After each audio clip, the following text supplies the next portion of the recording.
अस्सलाम वालेकुम, सत श्री अकाल, नमस्कार, very good morning. Doctor Narendra Ravi Canada से आपकी खिदमत में हाजिर है। आज का जो मैं बी लॉ करने जा रहा हूं वो हमारा पड़ोसी देश है, कजन ब्रदर है अमेरिका। उसमें अभी अभी डोनाल्ड ट्रंप ने 20 जनवरी को एज राष्ट्रपति सौंप उठाई है। 20 जनवरी को वो देश का राष्ट्रपति बना है। एक बार जीत गया था, फिर हारा, फिर जीत गया, अब इसकी लास्ट टर्म है। लेकिन है बड़ा दबंग। जैसे वो हमारे हिंदी फिल्म में है ना, सलमान खान ने बहुत दबंग रोल किए हैं, इसी तरह जो उसने तो खाली रोल ही किया ना, लेकिन ये जो डोनाल्ड ट्रंप है ना, एक्चुअल ये दबंग है। जो कहता है वो करके दिखाता है, नो मैटर व्हाट, अच्छा है या बुरा है, जो कह दिया, जो प्रॉमिस कर लिया, वो उसने करना ही करना है।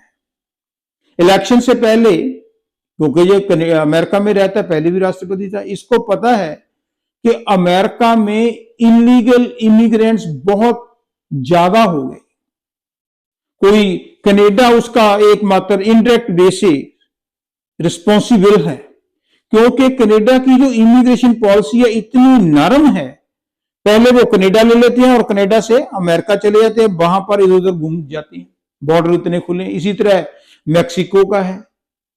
तो ट्रंप ने कहा कि मैंने ऐसे तो ये बंद नहीं कर सकता, इसलिए, क्योंकि थोड़ा सा इंटेलिजेंट तो है ना, इसने कहा कि जो अमेरिका के अंदर सामान आता है, इंपोर्ट करती हैं, वो कनाडा से करते हैं, मैक्सिको से करते हैं। इसने कहा कि जो कनाडा से अमेरिका सामान जाएगा उसके ऊपर मैं 25%, 1/4 और टैक्स लूंगा। फॉर एग्जाम्पल, कोई चीज $500 की जो अमेरिकन लोगों ने खरीदी कनाडा से, जब वो बॉर्डर से क्रॉस करती है तो बॉर्डर पर 500 के ऊपर 25% लगेगा, $125, उसका रेट ऑटोमेटिकली बढ़ गया।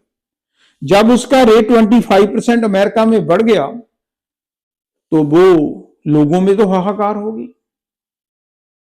देखो, कुछ लोगों को ये अभी तक सिंपल तरीके से समझ नहीं आया कि जो 25% टैरिफ बढ़ाया है, और हमारे ट्रूडो साहब ने भी, जस्टिन ट्रूडो ने भी उसी दिन ऐलान कर दिया कि हम भी 25 बढ़ाएंगे।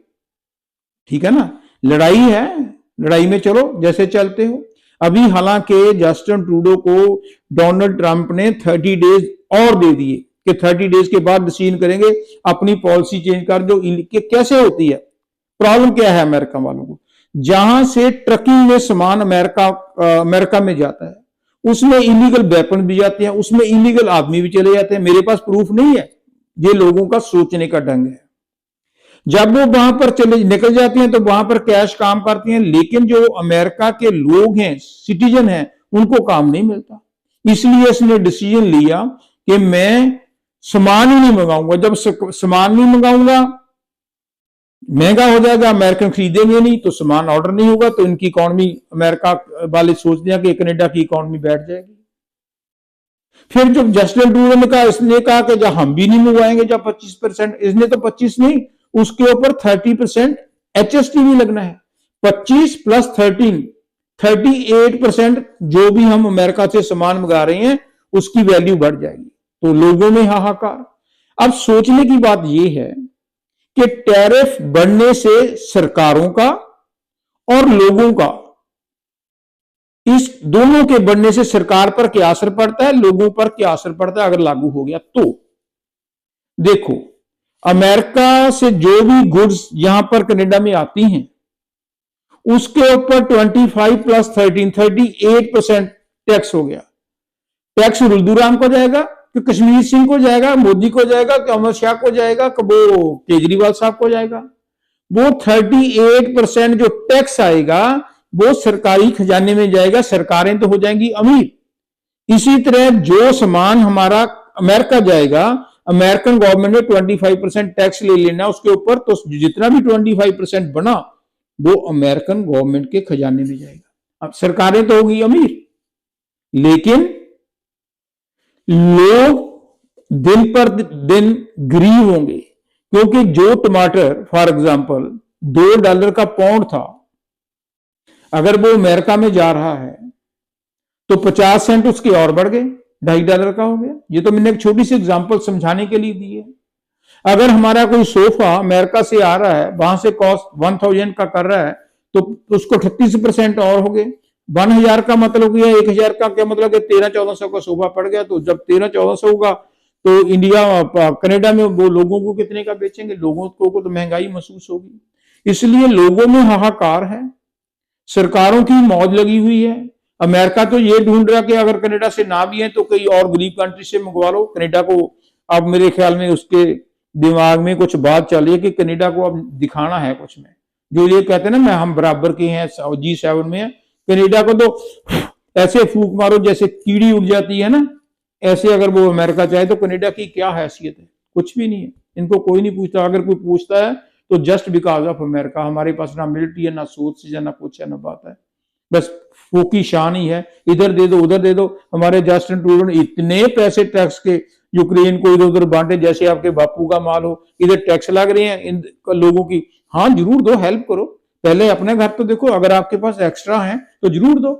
आप तो नंग हो, आपके पास कुछ है नहीं कनाडा के पास, आप फटाफट खजाना लटा रहे हो, कभी किसी कंट्री को दे दिया, कभी किसी कंट्री को दे दिया, क्योंकि बाप का मुफ्त का माल है ना।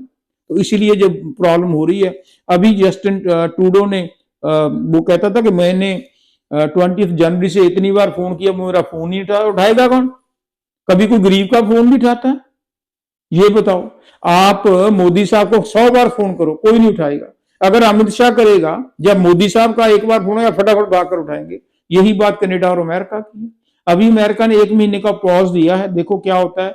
मैं तो यही चाहता हूं कि वो जो हमारे ट्रंप साहब हैं थोड़े से नर्म हो जाए, उनके हाथ में ही है। वो इलीगल भी फटाफट निकाल रहे हैं और टैरिफ भी बढ़ा देते हैं, पर जो कहा है उसने करना ही करना है। लेकिन हमें सोचना पड़ेगा कि जो उनकी प्रॉब्लम है उनको पूछो क्या प्रॉब्लम। वो कहते हैं इलीगल, आप इतने लॉज सिंपल बनाए हुए हैं, इलीगल फटाफट कनाडा से अमेरिका में जा रहे हैं और वो ड्रग्स जा रही हैं। वो आप अपने बॉर्डरों में सख्ती करो, कहा तो है जस्टिन ट्रूडो की सख्ती करेंगे, देखते हैं क्या होता है। अगर अमेरिका ने बढ़ा दिया तो कुछ भी नहीं कर सके, लोग पीसेंगे, सरकारें मौज करेंगी। Thank you very much.